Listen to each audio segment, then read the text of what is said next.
Have you ever wondered why some men fade into the background while others stay on a woman's mind long after they're gone? The truth is simple. It isn't about money, looks, or being the nice guy. It's about understanding psychology, the quiet patterns that shape human desire. Marcus Aurelius once wrote, "The soul becomes dyed with the color of its thoughts." When you learn how a woman's mind truly works, you stop chasing it. She starts noticing. Women aren't the mystery society makes them out to be. Their reactions often come from subconscious triggers, things they don't even realize they're responding to. Most men ignore these signals, focusing only on surface charm. But the man who studies psychology, who lives with awareness, holds the real power. Think of it this way. A man who keeps giving gifts and compliments may win temporary smiles. But the man who understands her need for emotional challenge, curiosity, and respect, he stays in her thoughts. Seneca said, "It is not that we have a short time to live, but that we waste much of it." Most men waste energy chasing approval instead of mastering presence. This isn't manipulation. It's clarity. It's recognizing that women, like all humans, are moved by deeper forces: identity, uncertainty, and mystery. Epictetus said, "Wealth consists not in having great possessions, but in having few wants." The same applies here. When you stop needing validation, you gain influence. So remember this. The goal is not to impress her, but to understand her. The man who embodies calm strength, who knows himself, becomes unforgettable.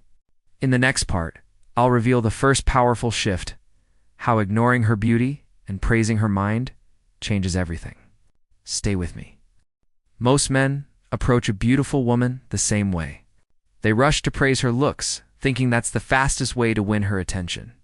But here's the truth. Attractive women hear compliments about their beauty every single day. It doesn't stand out. It fades into noise. Marcus Aurelius said, "The opinion of 10,000 men is of no value if none of them knows anything about the subject." When you praise only her beauty, you become one more voice in the crowd. Forgettable. The real shift happens when you stop feeding her ego and start engaging her mind. Notice her insight about a book, her perspective on work, or the way she analyzes a situation. Tell her most people don't think like that. You see things differently. The kind of recognition strikes deep because few men ever look beyond the surface. Think about it. A woman may be used to being admired for her appearance, but how often is she admired for her thoughts? Seneca once wrote, "We are always complaining that our days are few, and acting as though there would be no end of them." In the same way, most men waste their chances repeating the same shallow compliments, never reaching deeper. When you honor her intelligence, you create what psychologists call a value reversal. She starts feeling that your approval is rare and rare things are desired. Epictetus said, "If you want to improve, be content to be thought foolish and stupid." In this case, be different enough to ignore the obvious and focus on what others overlook. And here's the beauty. Once you've connected with her mind, even a simple mention of her beauty later will carry 10 times the weight, because now it comes from a man she respects, not another admirer lost in the crowd. See her mind first. Her beauty will follow on its own. Most men believe that when a woman leans in, when she calls more, texts more, or seeks closeness, it's their signal to match her energy with more attention. But that's when attraction quietly begins to fade. Women don't obsess over men who are always available. They become drawn to men who create space, who resist the urge to smother. Marcus Aurelius once reminded himself, "You have power over your mind, not outside events." Realize this, and you will find strength. Same applies here. Control your response instead of reacting to hers. When she pulls closer, you don't have to run toward her. Hold your ground. Breathe. Create a little distance.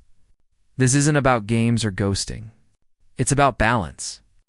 When you delay a reply or slow the pace, you introduce emotional tension.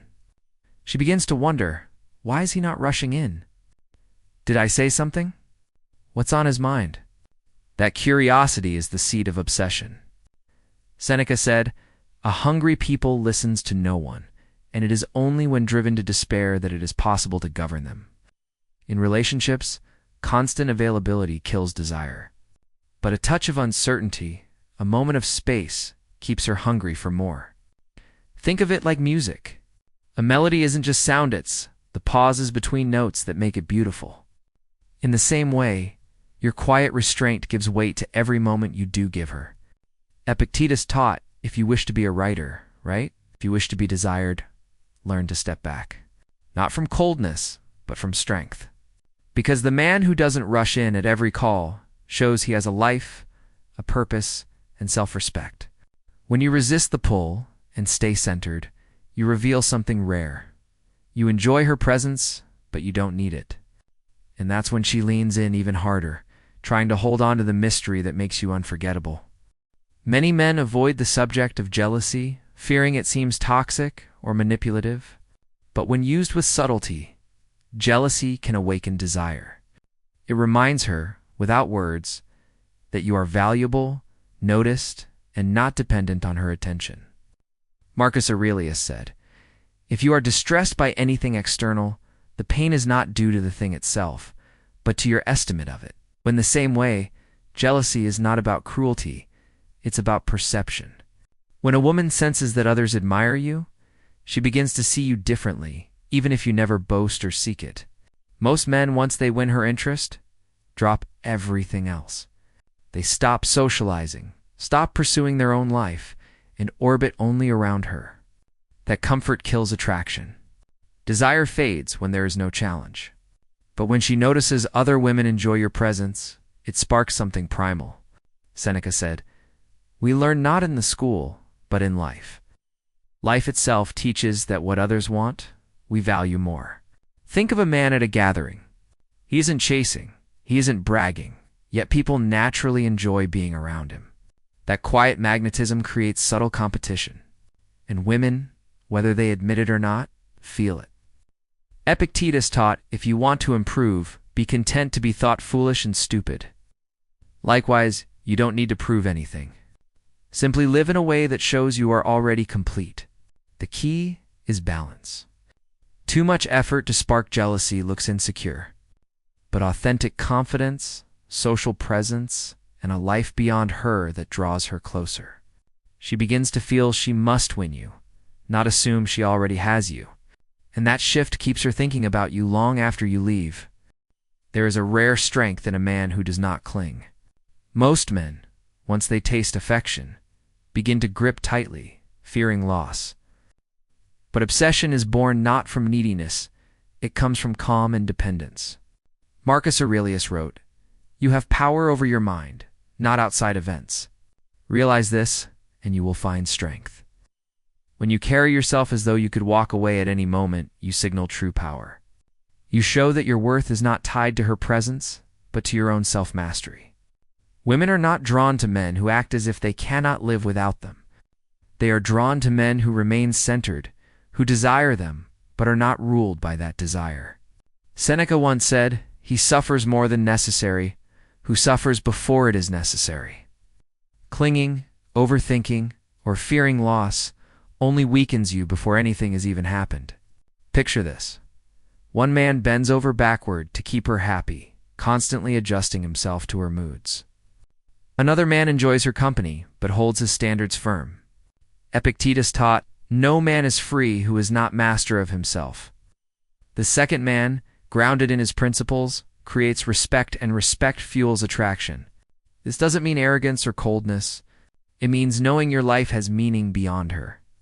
You want her, but you don't need her. That frame challenges her, pulls her closer, and makes her wonder how to win more of your presence. And that is the paradox. The man ready to walk away is often the one she fights hardest to keep. Predictability kills desire. When a woman feels she can read every move, every word, every emotion, the spark begins to fade. Obsession grows not from routine, but from a touch of mystery. Marcus Aurelius said, "The secret of all victory lies in the organization of the non-obvious." In relationships, the non-obvious is unpredictability. When you shift your tone, surprise her with humor, or pause instead of always responding, you keep her guessing and invested. Think about it. If you always text back instantly, Compliment the same way. Always set the plans. She knows the script. But if you hold back once in a while, change the rhythm, or introduce a new energy, she starts to wonder, what will he do next? That curiosity anchors her attention. Seneca wrote, "It is the power of the mind to be unconquerable." The man who controls his patterns and refuses to be a slave to routine holds that power. She cannot predict him, and what cannot be predicted becomes unforgettable. Picture two men. One repeats himself daily, never changing. The other, calm yet fresh in his presence, keeps life alive with subtle variation.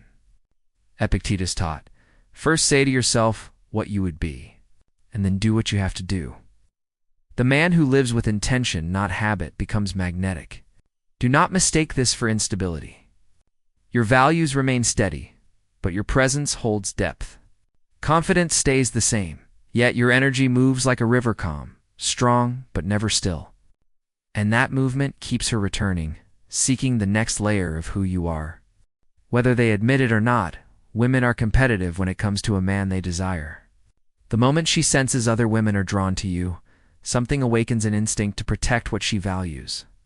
Marcus Aurelius said, "If it is not right, do not do it. If it is not true, do not say it." The truth is, you don't need to flaunt or provoke. Authentic presence is enough. When you live fully social, confident, with a life beyond her, she sees that others notice. And that recognition challenges her. Many men make the mistake of dropping everyone else once they meet someone they like. They stop building their own life and center everything on her. That comfort removes urgency and kills attraction. But when she observes that others respect and enjoy your presence, her perception shifts.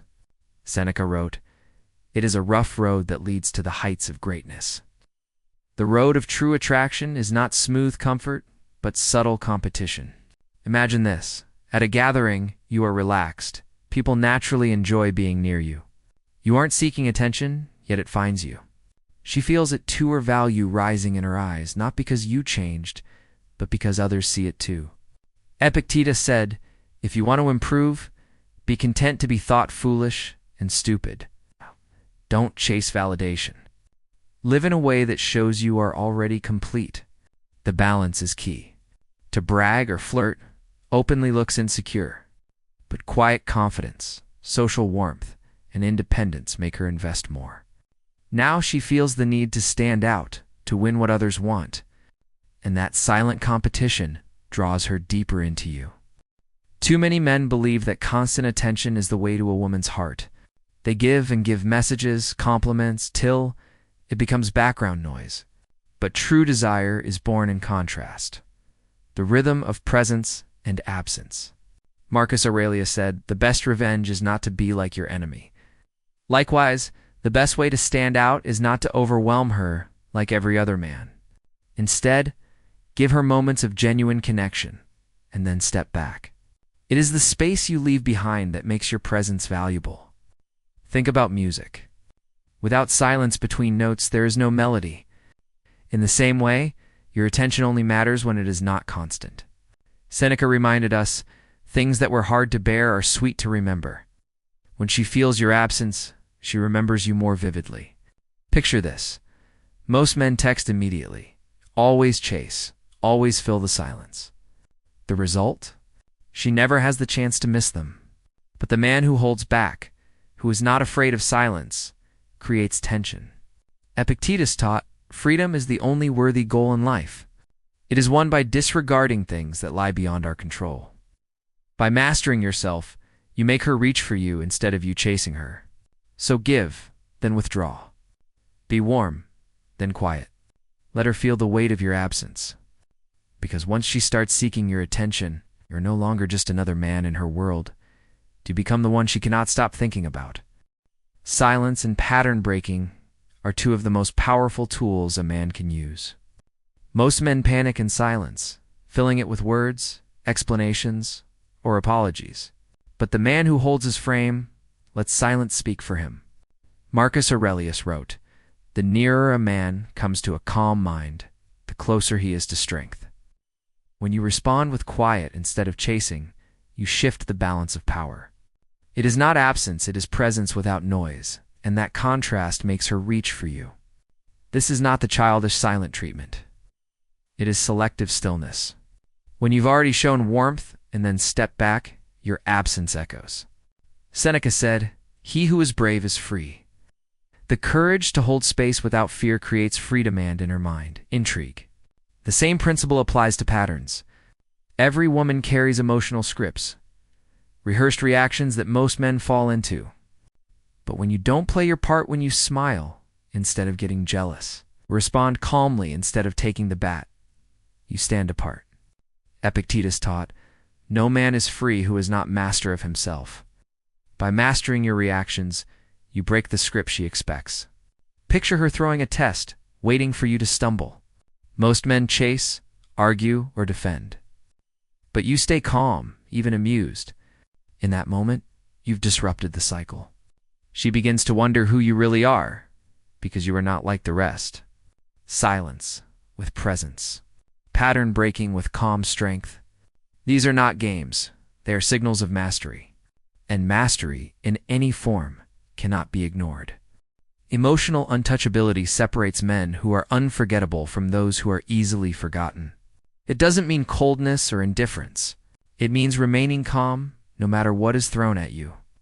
Marcus Aurelius said, "You have power over your mind, not outside events." Realize this, and you will find strength. The man who lives by this remains steady whether she flirts, withdraws, or tests him. He does not rise and fall with her moods. He holds his center. Most men react instantly, excited when she's sweet, anxious when she's distant, jealous when she provokes. But Seneca reminded us, a man who suffers before it is necessary suffers more than is necessary. By reacting to every shift, men surrender their peace before anything has truly happened. Picture two men. One scrambles for clarity every time she grows quiet. The other listens, holds eye contact, and stays composed. Epictetus taught, "No man is free who is not master of himself." That mastery is re-rand. It creates an aura she cannot ignore. This doesn't just make you attractive. It makes you stable, respected, and magnetic. Women feel safe around the man who cannot be shaken because he commands his own inner world. He doesn't chase reassurance. He provides it by his presence. So remember this. Obsession isn't born from constant affection. It comes when a woman realizes she cannot bend your emotions at will. And that's when she leans in. Because strength like that is unforgettable.